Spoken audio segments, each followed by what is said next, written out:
চলছে। আমি সমস্ত রাজনৈতিক দলের নেতৃবৃন্দকে এখানে আমন্ত্রণ করেছিলাম, ওনারা এখানে এসেছেন। আমরা একটা সুন্দর আলোচনা করেছি।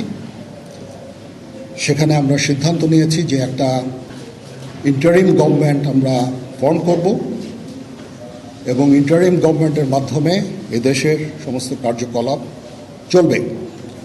আমরা এখন মহামান্য রাষ্ট্রপতির কাছে যাব, যে এই ইন্টারিম গভর্নমেন্ট ফর্মের ব্যাপারে ওনার সাথে আলোচনা করে আমরা একটা ইন্টারিম গভর্নমেন্ট ফর্ম করে দেশ পরিচালনা করব। আমি আপনাদের কথা দিচ্ছি, সমস্ত হত্যা, সমস্ত অন্যায়ের বিচার আমরা করব। আপনারা সেনাবাহিনীর প্রতি আস্থা রাখেন, সশস্ত্র বাহিনীর প্রতি আস্থা রাখেন। আমি সমস্ত দায়িত্ব নিচ্ছি। আপনাদের জানমাল এবং আপনাদেরকে আমি কথা দিচ্ছি যে আপনারা আশাহত হবেন না।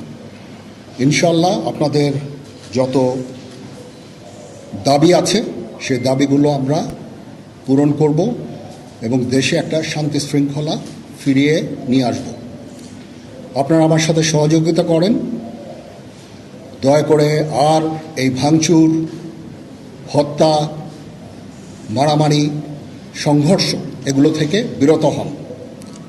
আমি নিশ্চিত যে আপনারা যদি আমার কথা মতো চলেন, আমাদের সাথে যদি একসাথে যদি কাজ করি আমরা, নিঃসন্দেহে আমরা একটা সুন্দর পরিণতির দিকে আমরা অগ্রসর হতে পারব। আপনারা দয়া করে আমাকে সাহায্য করেন। মারামারি করে এই সংঘাতের মাধ্যমে আমরা আর কিছু অ্যাচিভ করতে পারবো না, আর কিছু আমরা পাবো না। সুতরাং দয়া করে আপনারা সমস্ত ধ্বংসযজ্ঞ, সমস্ত অরাজকতা, সমস্ত সংঘর্ষ থেকে বিরত হন এবং ইনশাআল্লাহ আমরা সবাই মিলে একটা সুন্দর ভবিষ্যতের দিকে আমরা অগ্রসর হব।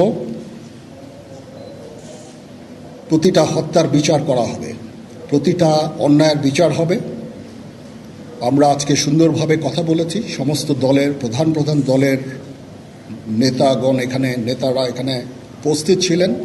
আমি ওনাদের ইনভাইট করেছিলাম এখানে। ওনারা ভেরি নাইস অফ দেম যে ওনারা এসেছেন অ্যান্ড আমরা একটা সুন্দর আলোচনা করেছি এবং এই আলোচনাটা ফলপ্রসূ হবে বলে আমি মনে করছি এবং আমরা একটা সুন্দর একটা ইন্টারিম গভর্নমেন্ট ফর্ম করে আমরা দেশ পরিচালনা করব। মাননীয় প্রধানমন্ত্রী পদত্যাগ করেছেন এবং এখন একটা ইন্টারিম গভর্নমেন্ট ফর্ম করে আমরা আমাদের কার্যক্রম পরিচালনা করব। আপনারা একটু ধৈর্য ধরেন।